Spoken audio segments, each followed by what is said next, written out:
Hi, and welcome back to DNB, Divided Nation Broadcast, your reliable source regarding any and all updates concerning the Confederate War. Today we bring a special report to our viewers about the dramatic impact this war has had on both the North and the South. Shortages, riots, oppositions, and battles abound. Food shortages in the South have led to bread riots. People are literally starving. Everyday women are attacking shops just to scrounge up enough food to feed their children. This is primarily due to the fact that the South is going bankrupt. They have tried to fix the problem by printing their own currency. However, this has only complicated the issue and has led to immense inflation. Simply put, there's just not enough money. To add insult to injury, women are often navigating these problems by themselves. The role of women in today's society is dramatically different. With the menfolk gone to fight the war, women are having to step forward and assume the role of provider.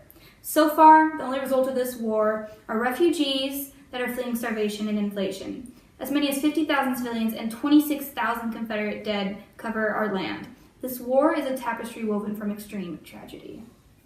Taxes, mourning, resistance. What is going on in the North? As the war begins, the North strives to create the Treasury Department and tax system. Thanks to Jay Cook, we now have access to federal bonds, which benefit our local banks and individuals by allowing the purchases of war bonds.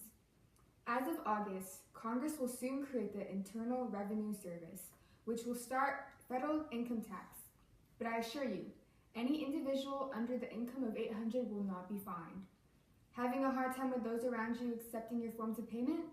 Not to worry, for Greenbacks will ensure that all your payments through this form will never be declined or refused. Tuning into war news, death toll in the North drastically bumps up due to the Civil War. On the sunnier side, many women in regions of the North and South are now being given new opportunities for employment. The nation is quaking. Since the enforcement of the Emancipation Proclamation, we have seen an expansion of peace faction in the Democratic Party.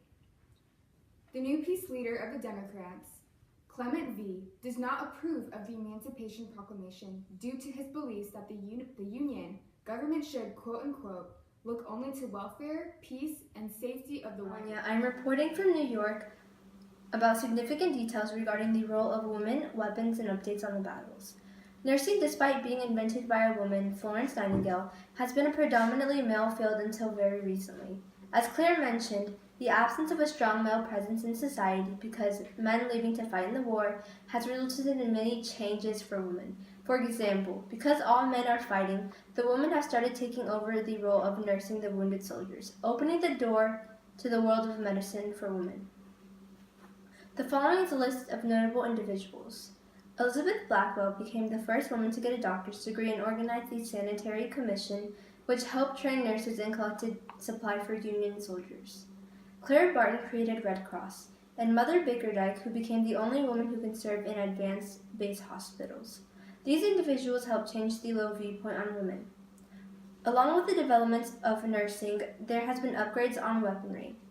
Before the Civil War, muskets were utilized, but have been replaced by rifles, constructed by James H. Burton. They possess increased shooting distance, better accuracy, and does more harm to the body. The South's slow manufacturing of rifles resulted in a higher death toll while the North advanced. However, despite being advanced in weaponry, we recently also experienced losses. When Stonewall Jackson accompanied his troops around the Union lines, Hooker lost his nerve and surrendered, so Lincoln replaced him with General George Mindy. Not only did we lose the Battle of Chancellorsville, but there will be a memorial for Jackson, who was shot by his own troop in the dark on accident last week. Lee led the South's largest army through Pennsylvania. When the rebel army entered the town of Mercersburg, the white citizens were fortunate. The city has a large black population. The troops invaded the town and considered all blacks fugitives, and threatened to burn down every house that concealed slaves. For blacks, southern Pennsylvania is menacing. The Army of Potomac was organized to terminate Lee's troops. On July 1st, the troops were driven out. Lee ordered another attack, but the Union refrained. In 3 days at Gettysburg, 23,000 from the North and 28,000 from the South died. Lee retreated back to Virginia, and the Confederate forces will no longer be a bother to the Union. This was the second Northern victory. Thank you, Alana. Irish Catholic Peoples of New York against fighting for the rights of African Americans due to the result in competition in the economy.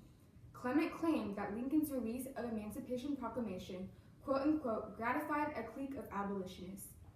Numerous riots and anti-black attacks have formed in cities including Cincinnati and Brooklyn. Due to the expansion of emancipation, voluntary enlistment has drastically declined. As of July, government-enforced military drafts, anti-black, anti-abolitionist, anti-war fervor has broken into violence. 13 groups enforced violence on draft offices and turned on black neighborhoods, Republic newspapers, and government offices. Blacks have been beaten, lynched, and shot. 105, mainly black, killed. This is by far the worst riot in history. As of July 15th, federal armies have contributed to end this violence. And now to Jose with the election results and battle updates. Thank you, Clara. As the war progressed, the continuous losses, the lack of progress, and the hostility towards emancipation resulted in growing popularity in the Copperhead Party. Multiple Republicans were losing heart, and overall, the war spirit was virtually depleted. As the election of 1864 came around, we were all expecting the Copperheads Democrats to win, but much to our surprise, and many others, Lincoln was elected for a second term. The main reason he was re-elected was the reappearance of the war spirit, due in part to the action of General Grant and General Sherman.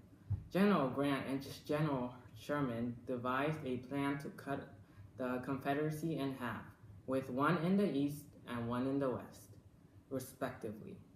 Sherman marched across the Confederacy, and although Confederacy General John Bell tried to stop him after winning the battle in Atlanta and other in Mobile Bay, Sherman was successful. This was a major blow to the South and resulted in increasing of popularity votes for Lincoln, and he won. Afterwards, Sherman split up his army and marched into the Confederacy, capturing the city of Savannah and continuously marching through the Carolinas and Georgia. Sherman continuously destroyed Southern resources and burned every village while also stripping them of supplies. In addition to these victories, the South began to lose hope. Lee recruiting black soldiers by promising freedom, having all contribute to the growing wind in the North. On April 3rd, the Union marched into Richmond, and although Lee initially put up a fight, he eventually surrendered. And although this didn't end the war completely until May 10th, it was a massive win and milestone for the fight against slavery. Even before the surrender of Lee, the House of Representatives voted 119 to 56 to add a 13th Amendment to the Constitution, effectively abolishing slavery in the U.S. And that's all for today's broadcast. Good night and good news.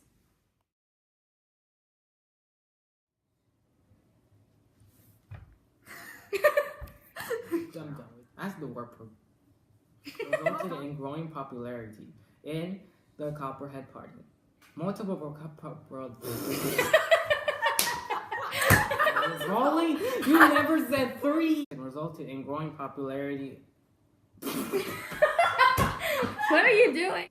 Hi and welcome back to DMB. Leave me alone. Hi and welcome back to DMB, Divided Nation Broadcasting. I swear to God, leave the room if you can't be. Hi and welcome back to DMB, Divided Nation Broadcast, your reliable source regarding any and all updates concerning the Confederate War. What is your problem? That's funny. Hi and welcome back to DMB, Divided Nation Broadcasting, your reliable source regarding any and all Confederate updates regarding the war. This war will never be declined or refused. Tuning into our war news, death toll in the North drastically bumps up due to the Civil War. On the Sunday, the nation is quaking. Irish Catholic peoples. And now to I swear to God.